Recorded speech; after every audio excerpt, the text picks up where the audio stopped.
تدري يا ابو ناصر في عام 1961 بعد استقلال الكويت كان لازم نأمن خبزنا بإيدنا؟ عندك خبر عن هالموضوع؟ لا.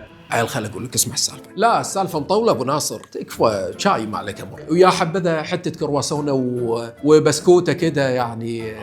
الله تسلم دياتك يا حبيبي. اسمع شاي. بذرة بالحب سقيناها ونمت وتفرعت. كل جيل وله متطلباته، له ذوقه وله طريقته، والكويت كان لازم تسوي مؤسسة تناسب جميع الأجيال. زين عرفت شو أقول لك؟ لحظة خلينا نشوف هذا البروتين. الله مع الشاي. ايه ده يا عبد؟ وقف تصوير دقيقة بس. مع الشاي العبادة.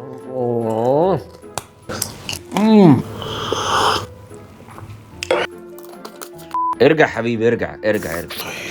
يعني لعبتها الستايل هذا بالاجواء الشتويه الجميله، تبقى قاعد بالباب كذي حاط الكرسي وفي على الطاوله منتجات مطاحن الدقيق الكويتيه، رقائق البروتين يود عليه غيره لا تدور. وبعد ما استقلت الكويت في عام 1961 كان لازم نأمن خبزنا بايدنا، ومن هني تأسست شركه مطاحن الدقيق الكويتيه، وصارت ركيزه اساسيه للامن الغذائي. وبعد سنين من التطوير اندمجت مع شركه المخابز الكويتيه في عام 1988. سنة 76 كان أول مصنع زيوت بالخليج. 78 مخبز صبحان المركزي.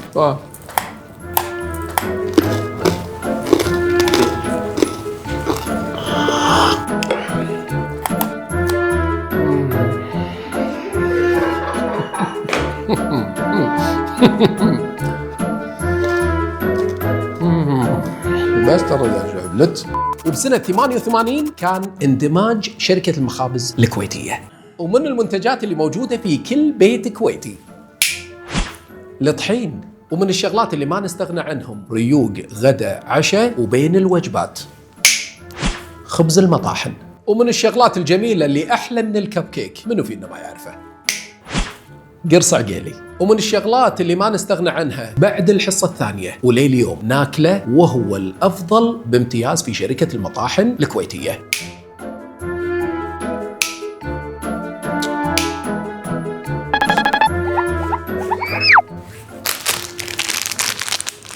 كرواسون، أنا أسميه هذا كرواسون السعادة. شغال جميلة، عرفت؟ في خلطة هم أحلى. شلون تصير؟ يعني عندك أنت عشان تحط شنو؟ تحط هذا هني، هو لازم ينكسر، عرفت؟ ونصه تاكله. أوكي؟ الحل مو هني. لا بقول لا.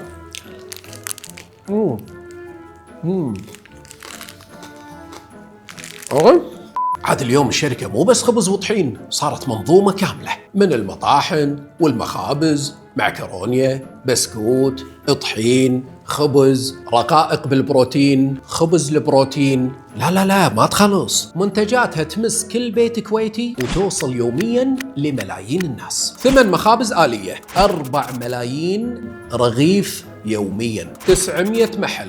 تدرون ان مخبز صبحان كان الأول من نوعه بالشرق الأوسط، واليوم يعتبر من أفضل المخابز على مستوى العالم.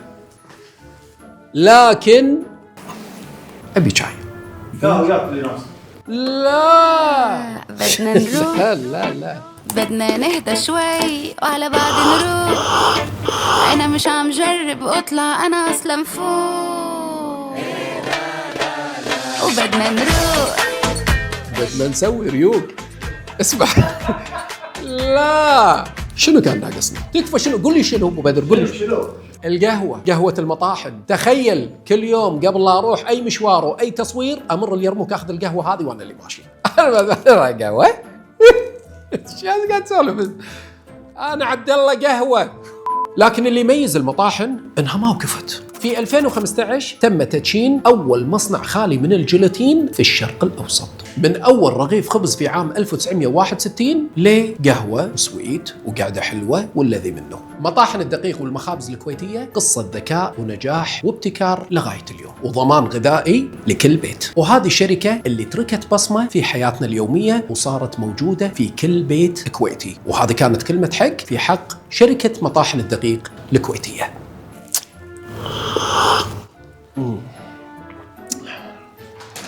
كابتن كابتن قاعد هذا عباله خلاط مولينكس. اي